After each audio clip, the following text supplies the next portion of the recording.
Merci. Pour le Rassemblement national, Monsieur Gillet. Merci Madame la Présidente, Madame la rapporteure, chers collègues.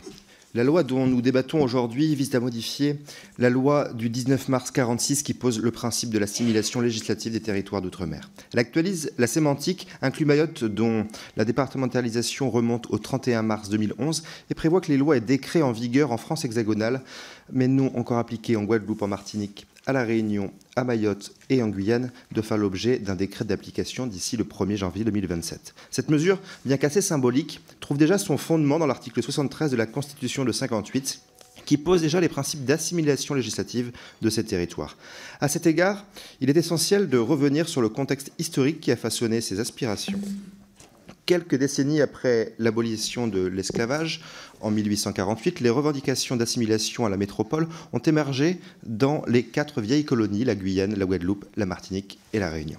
Portée par les élus et les populations, cette aspiration visait la pleine départementalisation comme moyen d'atteindre l'assimilation. En 1946, la première Assemblée nationale constituante a voté la loi de départementalisation déclarant que les colonies de la Guadeloupe, de la Martinique, de la Réunion et de la Guyane française sont érigées en départements français. Cette loi promettait l'assimilation juridique à la métropole, l'application du droit commun de la République et par conséquent le développement économique et le progrès social.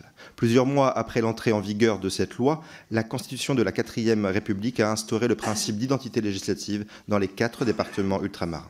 Aujourd'hui, c'est un régime d'identité législative adapté qui s'applique aux départements d'outre-mer en vertu de l'article 73 de la Constitution de 1958. Ce principe d'adaptation va plus loin que la formulation de la Constitution de 1946 qui renvoie à des exceptions à l'application du droit commun dans les cas prévus par la loi.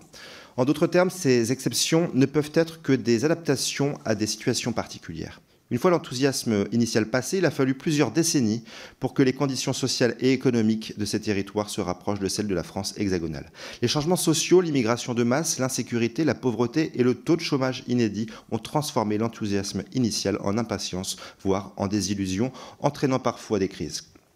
La lenteur dans cette convergence est due à un principe de spécialité législative inscrit dans la loi et la Constitution.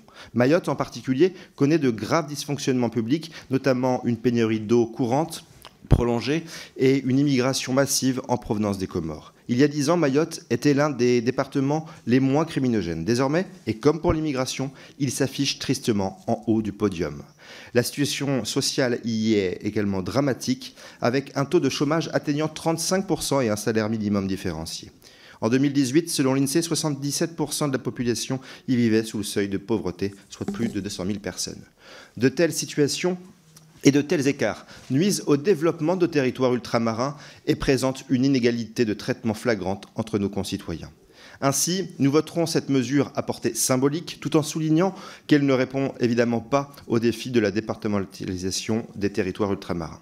Des solutions plus concrètes et ambitieuses sont nécessaires pour améliorer durablement les conditions de vie de nos compatriotes ultramarins. Pour y arriver, je rappelle ici la proposition de Marine Le Pen, la création d'un grand ministère d'État de la France d'outre-mer et de la politique maritime. Nos compatriotes savent que nous ne les oublions pas. Ils sont d'ailleurs de plus en plus nombreux à espérer l'arrivée au pouvoir de Marine Le Pen en 2027. Alors, Français d'outre-mer, nous ne pensons pas à vous que 3 mois avant les élections. Vous êtes dans notre cœur toute l'année, car vous êtes la France. Et nous souffrons de voir comment vous êtes traités par les uns et instrumentalisés par les autres. Tenez bon, on arrive. Je vous remercie.